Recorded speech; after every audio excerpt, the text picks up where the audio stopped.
nosso amigo Pequeiroz, dentro do Momento Aspramesse. Pequeiroz, bom dia. Bom dia, Márcio. Bom dia, ouvintes do programa Contraponto e da rádio 1200 AM. Bom dia, Pedro. Queria trazer... Bom dia, Roberto. Eu esqueci de mencionar seu nome, desculpa. Não, de boa, de boa. A gente, na semana passada, acabou destacando mais o aniversário da entidade, claro, os 20 anos da entidade, né? Mas a gente tinha um tema também que estava presente e na semana passada ainda não tinha sido resolvido e que para essa semana a gente vai trazer porque a Aspramesse foi participante para que isso aconteça e pediu, inclusive, com antecedência. Para quem não sabe, a gente estava em lockdown já na semana passada, só que a controladoria dos órgãos de disciplina aqui do estado de Ceará funcionava a todo vapor, normalmente como se não tivesse nenhum tipo de restrição. E isso mudou. Pedro, nos explica o que ocorreu, como a Aspramesse também atua nesse sentido, e o que ocorreu, por que mudou essa situação da CGD. Bom, a princípio, eu quero logo aqui, digamos assim, dividir com as famílias dos quase 2.800 óbitos de ontem para hoje. Eu acabei de ver aqui as notícias de hoje já, e vi que os números são alarmantes, né? Que os estados não estão conseguindo manter o controle dessa pandemia. Mas essa foi uma das razões pela qual a gente também teve esse atrito com a CGD, né? Essa reivindicação, né? Porque a gente estava vendo o próprio governo do estado, que aqui eu não estou advogando para ele, eu estou advogando para as pessoas humanas que merecem o respeito dos gestores. E aí, então, eu via os policiais militares sendo contaminados, os policiais militares e bombeiros vindo a óbito com a patologia Covid-19 e a CGD, dentro do seu encalamento, fazendo né? Afrontando toda a orientação sanitária da OMS, afrontando o decreto legislativo 555 de janeiro desse ano, que decretou estado de calamidade até o dia 30 de junho desse ano em curso, e o decreto do governador, o 33.980, que, né, trazia o lockdown, né, o isolamento social rígido, e orientava o decreto pedagogicamente, sem nenhum tipo de necessidade de interpretação, que todo o trabalho da administração pública deveria ser remoto, né? E eu não entendia por que o corregedor, com todo o respeito, Tobona, insistia em expor as pessoas a uma pandemia dessa que já maltratou aí famílias, já deixou filhos órfãos, já deixou viúvos, homens viúvos. E daí então a gente conseguiu somente depois, pasmem vocês todos, somente depois que um integrante da CGD veio a óbito, o tenente Ayrton, né, veio a óbito, foi que naquele mesmo dia, no final da tarde, após o comunicado do óbito dele, que foi por volta das 10h30 da manhã, aí quando foi à tarde, saiu no Diário Oficial, no início da noite, a bendita portaria que poderia ter saído logo após o dia 18 de fevereiro, e não ter carregado o corregedor na sua consciência, penso eu, a morte de um integrante da sua corregedoria. Isso é uma situação muito triste, né? Porque outros também estão morrendo. Aí, em seguida, eu já fiz um pedido também para o comandante da Polícia Militar, porque eu também soube que a coordenadoria de Polícia Judiciária Militar, que é aquele setor da polícia que prepara os inquéritos militares para poder encaminhar para a Justiça Militar, quando os militares cometem crime, supostamente crime militar, também estava fazendo audiências de rodo. Aí, então, eu fiz também um pedido ao comandante-geral para que ele orientasse todos os setores da Polícia Militar que adotasse a mesma prática da CGD, né, por analogia, que seria as videoconferências, que hoje, gente, com todo respeito aos gestores públicos, todo respeito. Eu tenho parentes que são desprovidos de educação, porque à época, né, há 60 anos atrás, há 80 anos atrás, meus tios não tiveram acesso à educação, né? Nem tinha escola no interior e tudo. E pasmem vocês, eu tenho uma tia que vai fazer 90 anos, e ela, com a maior facilidade do mundo, faz videoconferência com a gente. Uma analfabeta, uma tia analfabeta, lá nos interior do Mato Grosso do Sul, tá?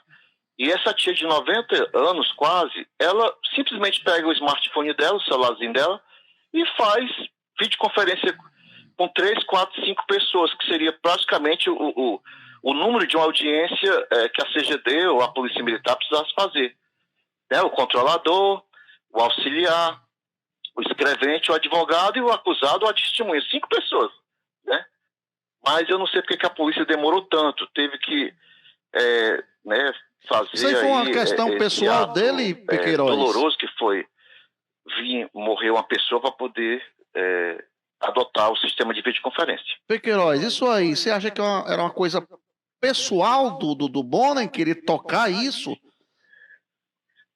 Francamente, eu não saberia dizer o que passou na cabeça dele, porque o Dr. Bonnen, né, é bacharel em Direito, é delegado, né, da Polícia Civil, me parece, do estado do Amazonas. Isso. Está cedido aqui ao governo do Ceará esses dias aí que ele está por aqui. E eu entendo que o operador do direito, na minha concepção, como também sou, deve operar o direito. Se tem um decreto do governo do estado dizendo que, a partir daquele dia, as atividades do setor da administração pública têm que ser remoto. Aí o cidadão insiste em querer trazer as pessoas para um ambiente fechado, porque, para quem não conhece, eu já falei aqui no programa semana passada, vou falar de novo. Para quem não conhece o prédio da CGD, ele fica aqui na Praia de Iracema, é um daqueles prédios do século passado, tá, em que é muito fechado, as janelas são estreitinhas e por conta das centrais de ar, obrigado a ficar fechado, então fica aquela caixa de fósforo, né, todo mundo ali confinado, um monte de gente, respirando uns do outro, por mais que não queira, porque não tem como, não tem ventilação, e acaba que estamos agora diante de um óbito na CGD por conta dessa intransigência. E vale destacar, Pedro, que a Asprames pediu há 20 a 30 dias antes de acontecer isso, a Asprames já tinha pedido que a CGD mudasse o sistema de audiências, né, transformando como a justiça comum estava fazendo em sistema remoto. E também você destaca isso também, e também destacar, mas que no dia da morte desse tenente, o Pedro até mandou o vídeo, um causídico das Asprames estava com um associado que perdeu 3 familiares com Covid. 3 familiares com Covid, não é, Pedro? Isso aconteceu. Com quem ele teve contato. Foi ele que levou, né, a pessoa para o hospital, ou seja, a pessoa estava dentro de um veículo, a menos de 2 metros um do outro, respirando o mesmo ar, a pessoa foi a óbito, e ele certamente, né, se não for uma pessoa abençoada por Deus, né, não tiver aí por natureza um anticorpos natural, deve também ter se contaminado, porque naquele momento ali em que ele estava gravando o vídeo, não estava nem com 24 horas que o último parente havia vindo a óbito, né, com Covid confirmado, né, falta de ar, aquelas coisas todas, todo aquele sintoma. E a doutora, colega advogada, quando estava, inclusive, gravando o vídeo que ele afirmou que tinha tido pessoas próximas a ele, e ela já, obviamente, né, até aquele momento ela não tinha tomado aquele distanciamento suficiente para evitar a contaminação, e de imediato já se afastou, né, guardando ali, e insistiu para que a audiência não acontecesse, né, não acontecesse. Foi quando, simultaneamente, chegou a notícia, foi uma situação pavorosa, todo mundo entrou em choque e tudo, chegou a notícia por volta de 10h30, 10h40 da manhã, que o tenente Ayrton havia ido a óbito. Ok. E a eleição, Pequeiroz, como é que estão os preparativos? Como é que estão os preparativos? A eleição das promessas, a gente está cumprindo o calendário rigorosamente enquanto de forma remota, mas como o voto é secreto no Brasil, né, o voto costuma ser secreto para eleições, e isso é a previsão que está no nosso estatuto, nós estamos aqui, eu estou ainda hoje, depois que soube que as mortes só têm aumentado de Covid-19, não é só mídia, né? Porque a gente está vendo pessoas próximas da gente morrendo, né? Toda hora um parente liga, fulano morreu. Fulano morreu. Ciclano tá entubado. Aí no dia seguinte, aí fulano veio a óbito. Então, diante desse quadro de pandemônio, por causa da pandemia, eu estou encaminhando hoje um pedido ao presidente da Comissão Eleitoral informando que eu vou peticionar em juízo um pedido de adiamento. Opa, caiu aí a ligação do nosso amigo Pequeiroz. Pelo que eu estava entendendo, ele vai pedir um adiamento da eleição, né? Pelo menos estava entendendo esse aspecto, né? Porque devido à eleição aconteceria agora no final desse mês, março, estava marcado agora para o final do mês, e tem que ser presencial, né? Tem que ser presencial porque é voto em urna, inclusive. Então teria que ser presencial. Então, porque o estatuto assim o diz, né? O estatuto das promessas diz que é assim que tem que ser a eleição. Mas com a situação que a gente vive, eu acho que o mais correto e justo seria o adiamento aí em caráter extraordinário para que as eleições aconteçam no futuro próximo. Tá dando desligado aí o telefone do Pequeiroz, tá bom? Para ele finalizar. São 8h mais 47 minutos, 8h47, já estamos caminhando para o final do programa. Enquanto o Pequeiroz não retorna aí, Roberto Barros, você tem algum destaque? Eu queria trazer, Márcio, estava se passando uma mensagem no WhatsApp, e você deve ter visto, uma mensagem bem escrita, tudo, falando de um... Criando terror. Criando um terror maior, né? Isso. As pessoas falando de um lockdown mas... Foi desmentido pelo governo. Isso, ontem foi desmentido pelo governo. Porque assim, quando eu vejo essas coisas, a primeira coisa que eu olho primeiro o site do governo, segundo esse site dos sites grandes, nenhum traziam nada, né? Isso, aí, mas querendo ou não, às vezes essas mensagens, muitas delas viraram realidade, né? Depois aí, essa aí, mas no ontem caso, trouxe problemas, né? Trouxe problemas, porque muita gente correu acredita, né? Erroneamente acreditam, correram para supermercados. Sim. Pequeiroz, de volta, você falava sobre a petição que o senhor fez. Pois bem, desculpe aí, houve um problema aqui no telefone e eu estou aqui retomando e peço desculpas a princípio, tá? Como eu estava dizendo, vocês estão me ouvindo? Estamos ouvindo.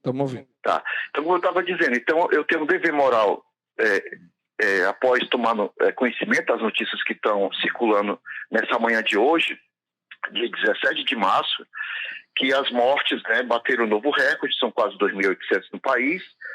Vi também no jornal local, ao vivo, que o governador já mandou instalar câmeras frigoríficas nas entradas das unidades que estão sob o gerenciamento dele para condicionar os corpos que estão óbitos. Se já está com 8 câmeras frigoríficas distribuídas, isso quer dizer que eles têm alguma informação que a gente não tem, que necessite juntar esse povo tudo numa câmara frigorífica, pois não dá tempo, então, talvez as funerárias conduzir aos cemitérios. Então, isso é preocupante. E por conta disso, hoje mesmo a gente vai estar tomando providências em juízo para que essa eleição, o dia do voto, possa ser adiado. Mas normalmente deixaria em aberto isso aí ou já se marcaria uma nova? Não, a gente vai pedir pelo menos 120 dias, porque o decreto de estado de calamidade pública, ele está datado até 30 de junho. Né? O decreto legislativo número 555, de 21 de janeiro de 2021, ele estendeu até o dia 30 de junho desse ano o estado de calamidade pública no estado do Ceará. Então a gente vai pelo menos se basear juridicamente por esse prazo para poder pedir até lá para a gente poder então somente apenas exercer o direito de votar. O adiamento é só para exercer o direito de votar presencialmente na sede das promessas. Pequeiroz, muito obrigado. Se nós esquecemos de tocar em algum assunto, fique à vontade. Não, eu só quero, mais uma vez, agradecer essa oportunidade de estar com vocês aqui nessa manhã de quarta-feira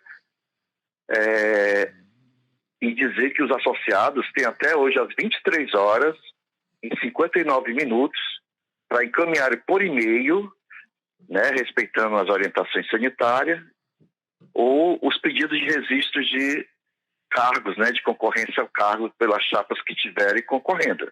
Tá? Hoje é dia 17 de março e a gente, como já falei, estamos cumprindo rigorosamente o calendário eleitoral das promessas, no que tange as atividades que podem ser remotas, podem ser por videoconferência, podem ser home office, mas a gente pede aos colegas que façam essas inscrições, aqueles que queiram concorrer às eleições até às 23 horas e 59 minutos, para a gente poder, então, ter esse exercício de democracia, esse exercício republicano, com a participação dos associados, de forma clara, né, de forma lícita, para que não haja, no futuro, nenhum reclame nesse sentido. E o demais é pedir a Deus, assim, com muita humildade, né, que console todas as famílias daquelas pessoas que perderam seus entes queridos para a Covid-19 e pedir às pessoas que obedeçam aí as orientações sanitárias, né? Usem máscara, né?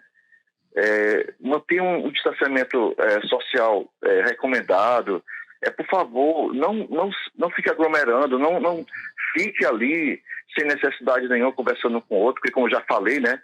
A minha tia de 90 anos, ela fala com a gente quase todos os dias, né? Porque ela está lá isolada e para não entrar em depressão, ela liga para a gente de forma aleatória, né? Você está ligando para os contatos que estão lá no telefone dela, para não se sentir abandonada. E então é possível que a pessoa também que tenha cultura suficiente e tenha tido acesso à educação, faça a mesma coisa.